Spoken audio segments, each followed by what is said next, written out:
You've probably been told that college is a straight line.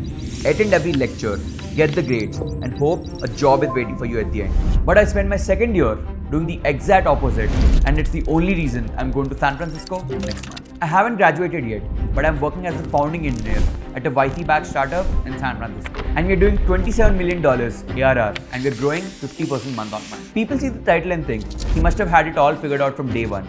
But bro, मेरे से ज़्यादा मस्ती कोई नहीं करता होगा. And I'm not a genius topper and a coder. But I know if there is one thing that I did right in the last 3 years, is that I squeezed every bit of value from my college. My friends tell me, you're the only one who used the college to the fullest. And they're right, but it's not because I studied the hardest. It's by doing a few things very differently. And if you're in your first or second year, I genuinely feel you're accidentally missing out the most valuable part of the college. In college, you blink and 2 years are gone. And suddenly, everyone around you seems ahead while you're wondering what to do. So if I were to break down exactly how I use my college years to the fullest, I'll tell you the 4 learnings that if you know, and I'm confident that you'll be ahead of most people that are going to college alongside you. And fulfilling that goal only became possible for me because of the first step, which is doing everything. And saying yes before you feel ready. Because when you start, your job isn't to be an expert, it's to be a discoverer. The biggest mistake students make is rejecting opportunities before they even understand them. Hackathon, I'm not ready. Club, I don't know enough. Project, I'll start later. Event, I'll go next time. Content, bro, that's cringe. And slowly without even realizing it, they say no to the exact things that would have changed them. And I've been doing this in school. Once I spent 4 years researching about chicken feathers just to see if we could turn waste into science. We have won national awards, not because we are geniuses, but we just said yes to that project. Now the reason I tell you this story is not to say, look, I was researching in school. It's to say something much simpler. A lot of the best things in your life do not begin because you're obviously qualified. They begin because you said yes before you had proof that it would work. That carried into college too. I joined college and I noticed something. There was no e-cell, but most people would complain, yeah, this college does not have enough opportunities, wish we had that here. But instead of waiting for someone else to build it, I thought, why not just start it? So we did, and that taught me a huge lesson very early. A lot of the best opportunities in college do not come for you pre-built. Sometimes you have to create the room before you even enter it. The same thing happened with hackathons. We walked into some hackathons almost knowing nothing. Not in a fake, humble way. I mean genuinely not knowing enough, but we still showed up. We asked for help, we took guidance from people, and in one of them, we actually won. Now imagine if our logic had been, let's only go when you're fully prepared. We would have lost the experience, the confidence, the people, the proof, and the story. Because every time you say yes to something uncertain, you increase your chance of getting lucky. Which leads me to step 2, find your group. You can't do college alone. Growth is based on your environment.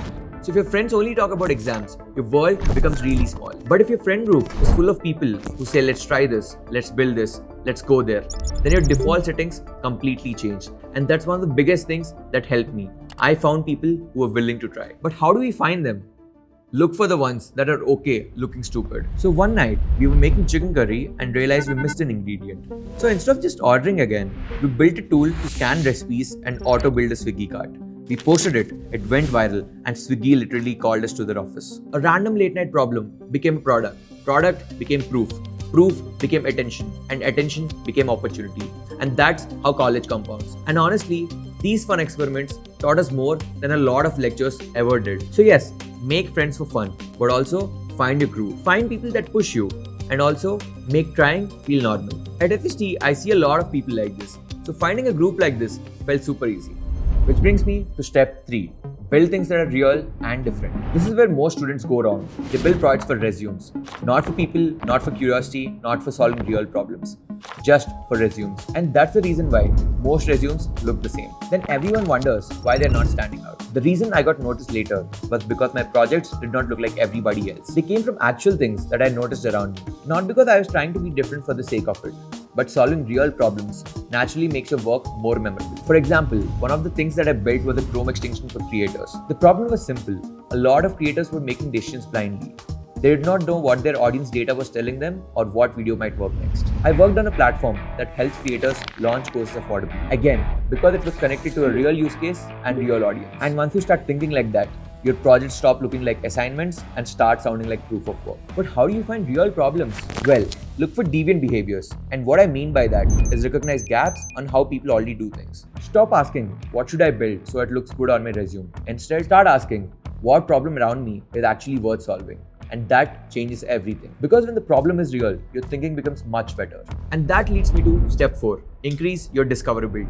A lot of people do good work in college, but very few people make that work discoverable. And that is the reason why even some of the most talented people remain invisible. One of the biggest things I slowly understood is this. It's not enough just to build. At some point, people need to know what you're doing. It does not mean pretending to know everything. It just means putting your work together where people can find it. Post your work, document what you built, talk about what you learned, because even a small conversation can lead to another opportunity. That's how compounding starts. And if there is one thing that I learned in college, it's that opportunities never arrive in a straight line. You do one thing expecting one outcome, but the actual return often comes from somewhere else entirely. You start a club, that teaches you initiative. You make content, that teaches you communication. You go to hackathons, that opens a new network. You post something and suddenly the right person sees it. So when people ask me, what was that one thing that changed everything? Honestly, it wasn't just one thing. It was a stack of asymmetric bets. And most importantly, if you want remote opportunities, especially global ones, you cannot completely rely on a college ecosystem. Today, one of the best places for it is X. Not because it's trendy, but because founders actually use it to see who's building. If you're consistently posting real work, real experiments, and real thoughts in your niche, founders will notice. But that's not where it stops. You have to sustain those connections as well. The reason I got my opportunity at Pocket is because I built strong connections and made sure my work was remembered. Which brings me to the final step. Once you find your thing, go all in. This is where a lot of people get confused. In the first half of college, I think you should explore aggressively. Say yes, try different things. Get your hands dirty. But after a point, you cannot stay scattered forever. The purpose of exploration is not permanent confusion. It's to get clarity. You try so many things that you eventually figure out what kind of problems you want to solve for, what kind of work gives you energy, and what kind of people you want to work with. By my third year, patterns started appearing. I knew I liked building, small teams, ownership, and once it became clear, my decisions became easier. For me, that meant going deeper into the startup world, working on real products with credible founders, building things that mattered, and that changed everything. Because once you know your game, your profile starts compounding much faster. You're not just doing things, you're building credibility in a specific direction, and that is what opens serious doors.